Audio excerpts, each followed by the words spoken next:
Hej Rasmus, jeg vil i opgave 1 redegøre for de 5 sektorer, og hvordan de afhænger af hinanden, som ses på figur 11.2 fra økonomibogen ABC. Først vil jeg starte med den finansielle sektor, som vi ser øverst og til højre. Den finansielle sektor er blandt andet sådan der banker og kreditforeninger, som låner penge ud i landet. Og denne sektor spiller en stor rolle, da den finansierer landets økonomi. Den finansielle sektor er Danmarks pengestrøm, hvor vi kan se, at der bliver lånt penge ud til den offentlige sektor og husholdningen og virksomhederne, hvilket vi kan se på pilene. Især virksomheder og husholdninger bruger den finansielle sektor til investeringer af private køb, som for eksempel huse, biler eller måske starte en firma op. Men disse lån kommer selvfølgelig ikke gratis, fordi den finansielle sektor skal kunne finansiere disse lån. Så derfor kan disse penge, eller så får den finansielle tjent disse penge igen ved for eksempel at have renter på deres lån, eller ved at virksomheder, husholdninger og offentlige sektor investerer i en opsparing hos den finansielle sektor, som gør, at den finansielle sektor får penge ind. Hvis vi rykker videre til virksomhederne. Virksomhederne er privat ejet, det vil sige altså ikke statsejet af den offentlige sektor, som ses heroppe. Man kan derimod godt få støtte fra staten, som for eksempel DSB. Det er privat ejet, men støttet af staten, altså af den offentlige sektor. Og det gør, at den offentlige transport ikke bliver lige så dyr at køre med for os borgere. Når en virksomhed bliver støttet statsligt, hedder det subsidier, og hedder varekøb, derfor er der en pil ned herfra. På pilen kan vi se, at på pilen ved siden af kan vi se, at virksomhederne også betaler skat til den offentlige sektor, som selvfølgelig også gør, at den offentlige sektor har råd til at bidrage lidt til virksomhederne. Virksomhederne har også opsparinger i den finansielle sektor, og tager også opsparing i den finansielle sektor, og tager også lån derfra, hvilket jeg også var lidt inde på før.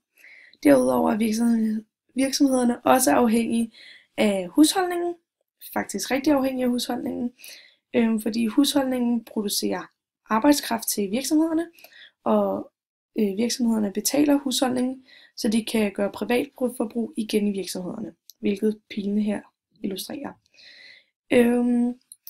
Så har vi også pilen mod investeringer og råvarer hedder det. Og det betyder, at virksomhederne ofte er nødt til at investere i ressourcer, for at virksomhederne kan producere deres varer. Og det er de nødt til at gøre hos andre virksomheder, hvilket også er en støtte.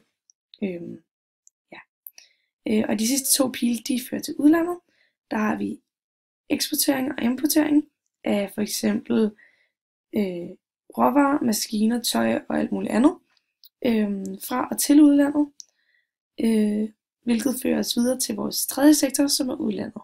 Udlandet er en stor del af vores hverdag i dag i Danmark, da Danmark i højere grad importerer og eksporterer til og fra landet, som skyldes globaliseringen er blevet så stor i den moderne verden.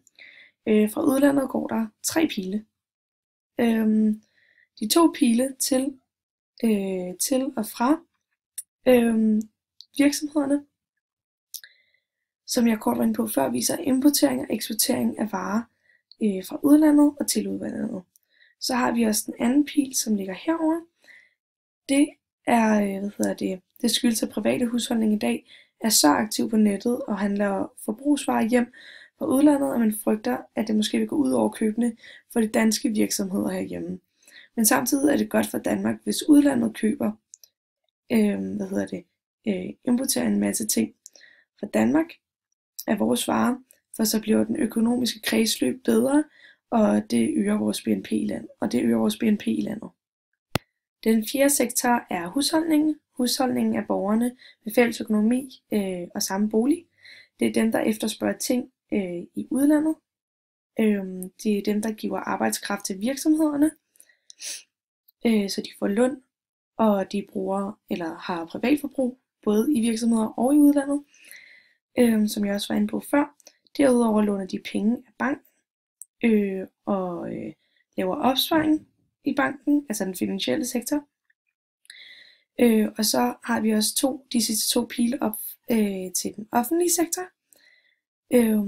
Her betaler husholdningerne skatter og afgifter for hus og bil og alle mulige afgifter selvfølgelig. Og så, så modtager de, hvis de har for eksempel et svagt familiemedlem, eller en person ikke i arbejde, så modtager de overførselsindkomst, eller så får de løn fra den offentlige sektor. Den femte og sidste sektor er den offentlige sektor, det vil sige stat eller statsejet. For eksempel offentlige skoler eller sygehus. Den offentlige sektor har to funktioner i forbindelse med det økonomiske kredsløb. For det første producerer den tjenester til husholdningerne og private erhverv, og dermed er det til at lønne borgerne, det vil sige altså de ansatte og husholdningerne. Derudover betaler den offentlige sektor også indkomstoverførsler, som vi ser her, til borgerne, det vil sige altså førtidspensionister og så videre, som jeg også lige sagde før. Den offentlige sektor bidrager eller finansierer også til private firmaer som subsidier, virksomheder, som jeg har forklaret med statsstøtten til DSB, men den kan også finansiere f.eks. museer, som er gratis, hvor der er gratis entré at komme ind og se.